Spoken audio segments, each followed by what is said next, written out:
ఇర్మియా గ్రంథం 18వ అధ్యాయం.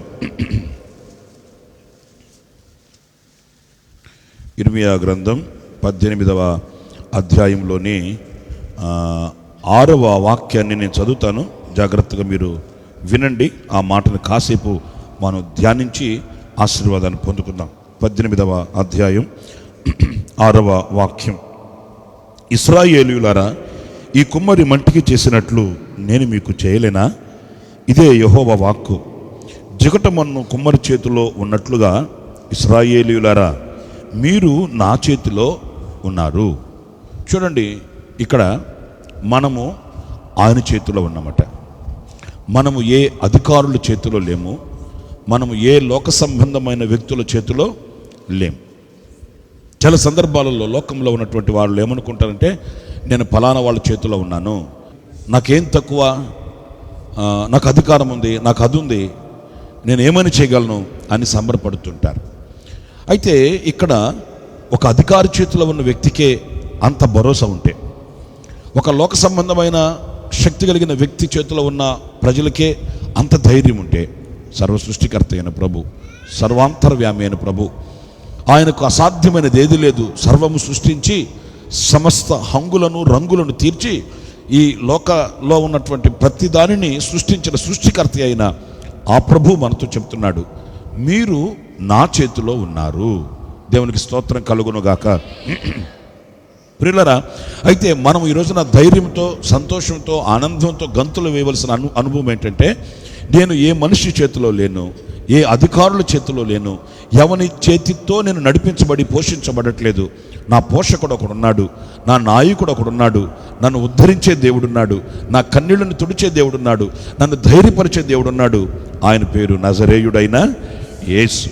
అందుచేత ఆయన చేతిలో మనం ఉన్నాం గనుక మనం దేనికి భయపడవలసిన అవసరం లేదు, దేనికి కృంగిపోవలసిన అవసరం లేదు, ఏ అలజడులకు మనము తల్లడిల్లిపోవలసిన అవసరం లేదు. ఎందుకంటే ఒక సర్వశక్తి కలిగిన దేవుడు, ఆయన బలమైన బాహువు చాపి ఉన్నాడు, ఆయన చేతిలో మనం ఉన్నాం. అయితే ఈరోజు నేను మీతో చెప్పాలనుకున్న మాట ఏంటంటే, ఆయన చేతిలో మనం ఏమై ఉన్నాం. చూడండి, కీర్తనల గ్రంథం 127వ కీర్తన, 127వ కీర్తన 4వ చరణంలో దైవజనుడు చక్కటి మాట రాశాడండి. యవన కాలం ముందు పుట్టిన కుమారులు ఆ బలవంతుని చేతిలోని బాణముల వంటి వారు. ప్రియులారా, చూడండి, ఇక్కడ బలవంతుని చేతిలో బాణాలు లాగున్నామంటండి. చప్పట్లు కొట్టకపోయారు ఒకసారి? స్తోత్రం, హల్లెలూయా. గమనించండి, ఇక్కడ బలవంతుడైన దేవుని చేతిలో మనం ఎలా ఉన్నామంటే బాణాలు లాగున్నామట. ఇక్కడ బలవంతుడైన దేవుడు అంటే ఎవరు? మన ప్రభు అయిన యేసుక్రీస్తు. యెషయా గ్రంథంలో వ్రాయబడి ఉన్నమాట, ఆయన ఆశ్చర్యకరుడు, ఆలోచనకు కర్త, నిత్యుడగు తండ్రి, బలవంతుడైన దేవుడు అండి. ఆయనకి మించిన బలవంతుడు ఎవడు కూడా లేనే, ఆయనకంటే శక్తి కలిగిన వాడు లోకంలో ఎవడు లేనే లేడు. ఆయన మాటకు శక్తి ఉంది, ఆయన క్రియలకు శక్తి ఉంది. ఆయన దేనినైనా శాసించగలుగుతాడు, దేనినైనా గద్దించగలుగుతాడు. ఓనాడు సముద్రాన్ని గద్దించాడు, మరోనాడు సృష్టిని గద్దించాడు, మరోనాడు అపవిత్రమైన ఆత్మలు కలిగిన వారిని, ఆ అపవిత్రమైన ఆత్మల్ని గద్దించాడు. మరోనాడు ఆయన ఈ యొక్క అలజడి కలుగు చేస్తున్నటువంటి పరిస్థితుల్ని ఆయన శాసించాడు, గద్దించాడు. వాక్యంలో మనం చదివినప్పుడు ఆయన ఎక్కడ గద్దించినా, ఎక్కడ శాసించినా అవన్నీ ఆయనకు లోబడ్డాయట. ఆమేన్. అంటే ఆయన ఎవరు అనంటే, సమస్తాన్ని శాసించుటకు బలవంతుడైన దేవుడండి. ఈ బలవంతుడైన దేవుని చేతిలో మనం ఎలా ఉన్నామంటే బాణాలు లాగా ఉన్నామట. అంటే అర్థం ఏంటంటే, బాణము అని అంటే అర్థం ఏంటంటే ఒక సాధనం. అర్థమవుతుందండి? నా చేతిలో ఒక బాణం ఉందంటే ఆ బాణాన్ని అది నాకు నేను ఉపయోగించే ఒక సాధనం. అంటే అర్థం ఏంటంటే, మనము ఆయన చేతిలో ఒక సాధనమై ఉన్నాము. అందుకని ఆయన చేతిలో ఉన్న మనము ఒక సాధనమై ఉన్నందుచేత దేవుని వాక్యం అంటుంది, మనము దేనికి కూడా అలజడుల పాలవ్వవలసిన అవసరం లేదు, అవిశ్వాసంతో కన్నీళ్లు కార్చవలసిన అవసరం లేదు, ఏ విషయంలో మనము లోక సంబంధంగా మనం ఆలోచించవలసిన అవసరం లేదు. ఎందుకంటే మనము ఆయన వాడుకునే ఒక సాధనం, మనము ఆయన చేతిలో ఒక బలమైన ఇన్స్ట్రుమెంట్, ఒక పరికరం. చూడండి, పరిశుద్ధులైన పౌలుని ప్రభు ఏర్పరచుకున్నప్పుడు, పౌలుని ప్రభు దర్శించినప్పుడు పౌలుతో చక్కటి మాట చెప్పాడు. ఏం చెప్పాడంటే, నీవు నేను ఏర్పరచుకొనిన సాధనమై ఉన్నావు. అందుకే చూడండి, అపోస్తుల కార్యాల గ్రంథం 9వ అధ్యాయం, అపోస్తుల కార్యాల గ్రంథం 9వ అధ్యాయం 15వ వాక్యంలో ఉంటుంది చూడండి. అందుకు ప్రభువు, నీవు వెళ్ళు, అన్యజనుల ఎదుట, రాజుల ఎదుట, ఇశ్రాయేలీయుల ఎదుట నా నామము భరించుటకు నేను ఏర్పరచుకొనిన సాధనం. చాలండి. ఇక నేను మీతో చెప్పాలనుకున్న మాట ఏంటంటే, అన్యజనుల ఎదుట నువ్వు భయపడవలసిన అవసరం లేదు. ఇంకా రాజుల ఎదుట నువ్వు భయపడవలసిన అవసరం లేదు. ఇశ్రాయేలీయుల ఎదుట కూడా నువ్వు భయపడవలసిన అవసరం లేదు. నువ్వు ఎక్కడికి వెళ్ళినా, నువ్వు ఏ చోట నిలిచినా, నువ్వు ఏది ప్రారంభించినా నువ్వు భయపడవలసిన అవసరం లేదు. ఎందుకంటే నేను ఏర్పరచుకొనిన ఒక సాధనం. నువ్వు వెళ్ళిన ప్రతి చోట నీకు జయమే కలుగుతుంది. నువ్వు వెళ్ళిన ప్రతి చోట నీకు ఆశీర్వాదమే కలుగుతుంది. నువ్వు వెళ్ళిన ప్రతి చోట నువ్వు దిగ్విజయముగా తిరిగి రాగలుగుతావే కానీ నీకు ఎక్కడ కూడా ఎప్పుడు కూడా అపజయము కలగదు. నువ్వు కన్నీళ్లు కార్చవలసిన అవసరమేమీ లేదని వాక్యం చెప్తుందండి.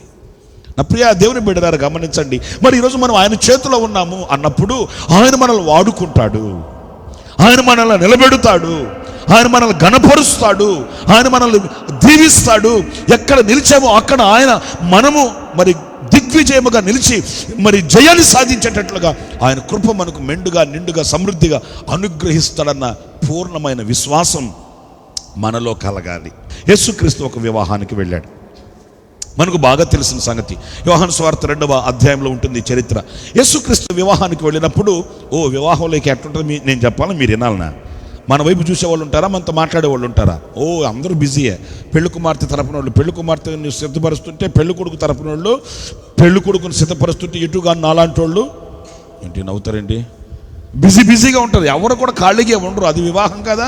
అది బట్టలు చూసుకునే వాళ్ళు ఒకరు, బుట్టలు చూసేవాళ్ళు ఒకరు, తట్టలు చూసేవాళ్ళు ఒకరు కదా. ఇక వాళ్ళ అడవుల్లో వాళ్ళు ఉంటారు. కానీ ఆశ్చర్యమైన సంగతి ఏంటంటే, ఆ వివాహంలో మరి కళకళలాడే కళ్యాణంలో కళదప్పింది. కన్నీళ్లు మయమయ్యారు. కన్న తల్లిదండ్రులు చూస్తే కుప్పకూలిపోయారు. ఏం చేయాలో అర్థం కాని అయోమయంలో అంధకారంలో నిలిచినట్లుగా వాళ్ళ హృదయాల్లో ఉన్నటువంటి ఆందోళన చూచిన తల్లి అయిన మరియా, ఆమె ఏం చేసిందో తెలుసండి? ప్రభు దగ్గరికి వెళ్ళి విజ్ఞాపన చేసింది, నాయనా ఏదైనా ఒక అద్భుతం చేయకపోయావా? నేను ఒక మాట అంటాను, జాగ్రత్తగా వినండి. అప్పటి వరకు యేసు ప్రభు ఎక్కడ ఒక అద్భుతం కూడా చేయలేదు. చేశాడా? ఎక్కడ చేయలే. అదే మొట్టమొదటి అద్భుతం. మరి అప్పటి వరకు ఎక్కడ అద్భుతం చేయకపోతే యేసు క్రీస్తు ఈ కొరత తీరుస్తాడని నాకు ఎట్ట తెలుసు? చెప్పరేంటి? ఇప్పుడన్నా చేస్తుంటే, లేకపోతే ఇంట్లో గనక ఏదో చిన్నపాటి అద్భుతాలు ఏదైనా చేస్తుంటే, పోనీలు అది చేసాడు కనుక ఇది చేస్తాడు అనుకోవచ్చు. మరి ఎన్నడూ ఎక్కడ అప్పటికి ప్రారంభం కాలేదు కదా అద్భుతం అనేది. మరి ఆమెకి ఎలా తెలుసు అంటే, ఆమెకు తెలుసు ఏమనంటే, ఆయన చేతిలో ఉన్నవారిని ఆయన ఎన్నటికీ చేయబెడవాడు, వారి కొరకాయ ఆయన ఎంతటి కార్యమైన చేయుటకు శక్తి కలిగిన సామర్థ్యత గలవాడు అని ఆమెకు తెలుసు. అందుకే ఆమె అడిగింది, నేను ఒక అద్భుతం చేయి. అట్లాంటి ప్రభు అన్నాడు, నా సమయం ఇంకా రాలేదు కదమ్మా, ఎందుకు గొడవ చేస్తావు అట్లా అన్నాడు. అప్పుడు ఆమె తిన్నగా వెళ్ళి వాళ్ళతో చెప్పింది, ఆయన ఏం చెప్తే అది చేయండి, మీకు ఆశీర్వాదం కలుగుతుంది అట్లని. అప్పుడు మనం లేఖనాల్లో చదివితే వాళ్ళు వచ్చారనుకోండి. నేను ఇందులో మీతో చెప్పాలనుకున్న మాట ఏంటంటే, యేసు ప్రభు చెప్పాడు, అదిగో ఆ మూలను బడి ఉన్న రాతి బాణాలు తీసుకోండి అన్నాడు. వాళ్ళకి అంత ఆశ్చర్యం అనిపించిందండి. ఏంటి ఆశ్చర్యం అని అంటే, అరే మన పద్ధతులు వేరే, మన కార్యక్రమాలు వేరే, మన నియమ నిబంధనలు వేరే, మనము మరి వివాహాలలో వాడుకునే పాత్రలు వేరే, మరి ఈయన వేరే పాత్రలు కావాలంటున్నాడు ఏంటి, ఈయన వేరే పద్ధతి చేస్తానంటున్నాడు ఏంటి, ఈయన మాటలన్నీ వేరుగా ఉన్నాయి ఏంటి అని ఆశ్చర్యపడ్డారు. కానీ మనం నేర్చుకోవలసిన అనుభవం ఏంటంటే, ప్రియులారా, అవి ఎప్పటికీ ఎన్నటికీ వాడబడకపోయినప్పటికీ కూడా ప్రభు ఆ రాతి బాణాలు తీసుకొని వచ్చి అక్కడ పెట్టమన్నాడు. వాటికి నిండుగా నీళ్లను నింపమన్నాడు. అక్కడ చూస్తే ఒక ఆశ్చర్యమైన అద్భుతం కలిగిందండి. అర్థమవుతుందా? ఇందులో మనం గ్రహించవలసింది ఏంటో తెలుసండి, ఎప్పుడు ఈ రాతి బాణల్లో ద్రాక్ష రసం నింపిన వాళ్ళు కాదు. ఈ రాతి బాణల్లో ఏమి నింపేవాళ్ళు చెప్పరేంటండి? నీళ్లు నింపేవారు. అది కూడా ఎందుకు నింపేవాళ్ళు అనంటే, యూదుల శుద్ధీకరణ ఆచార ప్రకారం కాళ్ళు కడుక్కోవడానికి ఆ పాత్రల్లో నీళ్లు నింపి, ఆ రాతి బాణల్లో నీళ్లు నింపి ఆ నీళ్లను వాడుకొని కాళ్ళు కడుక్కోవడానికి, ఈ కాళ్ళు కడుక్కోవడానికి వాడబడే నీళ్లు నింపడానికి వాడబడే ఈ పాత్రల్ని ఇప్పుడు దేనికి వాడుకున్నాడో తెలుసండి? వాళ్ళ హృదయంలో ఉన్న కొరత తీర్చబడడానికి వాడుకున్నాడండి దేవుడు. నా ప్రియమైన దేవుని బిడ్డలారా, లోకానుసారంగా మనం తృణీకరించబడిన వారము, దేనికి పనికిరాని వారము, వీళ్ళ అల్పమైన జనం అన్నట్లుగా దేనికి కోరగాని, దేనికి పనికిరాని, దేనికి చేతగాని ఒకవేళ తృణీకరింపబడిన అల్పమైన ప్రజలుగా మనం ఉన్నప్పటికీ దేవుని వాక్యం అంటుంది, నేను నిన్ను నా చేతుల్లో పెట్టుకొని నిన్ను ఘనమైన వ్యక్తిగా, ఘనమైన పాత్రగా వాడుకుంటాను, ఘనమైన సాక్షిగా వాడుకుంటాను, ఘనమైన వ్యక్తిగా నిన్ను నిలబెడతానని సత్యవాక్యం సెలవిస్తుందండి. నా ప్రియమైన దేవుని బిడ్డలారా, అంతవరకు కాళ్ళు కడుక్కుని నీళ్లు పోసుకునే పాత్రలు ఈరోజు గుండెల్లో ఉన్న ఆశలు తీర్చే పాత్రలుగా మార్చబడ్డాయండి. ఆ కొదువ తీర్చే పాత్రలుగా నింపబడ్డాయండి. ఆ కొదువను తొలగించి వాళ్ళ హృదయాలలో సంతోషాన్ని, సమాధానాన్ని, ఆహ్లాదకరమైన బ్రతుకుని ప్రసాదించే ఒక ఘనమైన స్థానాలలో నిలిచేయండి. ఒక మాట నేను చెప్తాను, ఒకవేళ రాతి బాణలు కాలలో కూడా అనుకుని ఉండవేమో. ఏమని? ద్రాక్ష రసమును నింపబడే పాత్రలుగా మనము ఉంటామని కాళ్ళలో కూడా అనుకొని ఉండవండి. ఎందుకు వస్తుంది కళ? అట్లాంటి కళ ఎందుకు వస్తాయి మనకు? దున్నపోతు వచ్చినట్టు, దున్నపోతు మీద ఎవడు వచ్చినట్టు, తాడేసినట్టు అయి కదా మనకు వచ్చే కళ్ళు. అంతేగాని మన స్థితి మారి ద్రాక్షరసం పంచగలిగిన పాత్రలుగా మార్చబడి అనేకులకి ఆనందాన్ని పంచగలిగి, అనేకులను ఆదరించగలిగి, అనేకుల్ని హక్కును చేర్చుకోగలిగి వాళ్ళందరినీ దేవుని మందిరానికి తీసుకుని అంత ఘనమైన కళలు వస్తాయో మనకు? చెప్పరేంటండి? ఆ రాతి బాణలు కూడా కళలో కూడా అనుకొని ఉండవండి. నిజమే, మనము ఊహించిన దానికంటే, అడిగిన వాటికంటే అత్యధికముగా చేయ శక్తి కలిగిన సమర్థుడైన దేవుడు మనం ఆరాధించే మన ప్రభువు. ఆయన పేరు నజరేయుడైన యేసు. ప్రియ దేవుని బిడ్డలారా, ఆ రాతి బాణల్లో ద్రాక్షరసం తీసుకుని, వినండి, ద్రాక్షరసం తీసుకుని వీళ్ళ విందు ప్రధాని పంచుతుంటే వాళ్ళందరూ ఆశ్చర్యపడిపోయారండి. వాళ్ళకందరికీ విభ్రాంతి కలిగింది. ఇదేంటా? మొట్టమొదట ఏమో చెప్పండి, మంచి రసం పోసి ఆఖరిలో ఏం చేస్తారు? జబ్బు రసం పోస్తారు. ఎందుకంటే జనం మొత్తుగా ఉండి ఆయనకి అయిపోయింది అట్లాగా అయిపోయినప్పుడు ఇక జబ్బు రసం వేసి కలిపేస్తారు. మనకు తెలుసు కదండి, జనం ఎక్కువైనాక ఏం చేస్తారు? మన వాళ్ళు సాంబార్లో నీళ్ళు పోస్తారు. నాకు తెలియదు ఏంటి, జనం ఎక్కువైపోయారు అనుకోండి, పోయి వేడినీళ్ళు కాగబెట్టడం పోయడం, ఏంట్రా కొంచెం ఉప్పు కూడా అంటారు, అంతే, ఇంకా అయిపోయిందే. మంది ఎక్కువైతే మజ్జిగ పలసనవ్వు మరేంటి? మరి అదే చెప్పింది ఆ రోజున. ఇదేంట? మొదటేమో మంచిది పోసి తర్వాత జబ్బుది పోస్తారు. మీరేమో మొదట జబ్బుది పోసి తర్వాత మంచిది పోస్తున్నారంటే కథ రివర్స్ అయిందంటే, వరే బాబు, ఇది రాతి బాణల వలన కలిగిన అద్భుతం రా బాబు. ఇది ఆచారాలలో కలిగే అద్భుతం కాదు, ఆనందం కాదు, రుచి కాదు, ఆచారాలలో కలిగే సంతోషం కాదు. ఇది ఆత్మీయుల వలన కలిగే సంతోషం. ఇది ఆత్మ సంబంధమైన వ్యక్తుల వలన కలిగిన ఆనందం, ఆత్మ సంబంధమైన వ్యక్తుల వలన కలిగిన హృదయ అభిలాష నింపబడి తొలగి, లేకపోతే అది తీర్చబడిన ఆనందం ఇదే. నిజమే నా ప్రియ సహోదరులారా, మనము తృణీకరించబడిన అల్పమైన ప్రజలుగా మనం ఉన్నప్పటికీ కూడా ఆయన మనల్ని ఆయన చేతిలో పట్టుకొని మనల్ని బాణముల వలె వాడుతాడట. హల్లెలూయా. పరిశుద్ధుడైన తండ్రి యేసయ్య, మీ నామానికి స్తోత్రం. ఈ సాయంకాల సమయంలో తండ్రి, మీ దాసులను ప్రభువా మీరు నిలిపి నాతో ప్రభువా కూడి వచ్చిన వారందరితోనూ మీ అమూల్యమైన ప్రభువా లేఖన భాగంలో నుండి మీరు మాట్లాడి ఉన్నారు.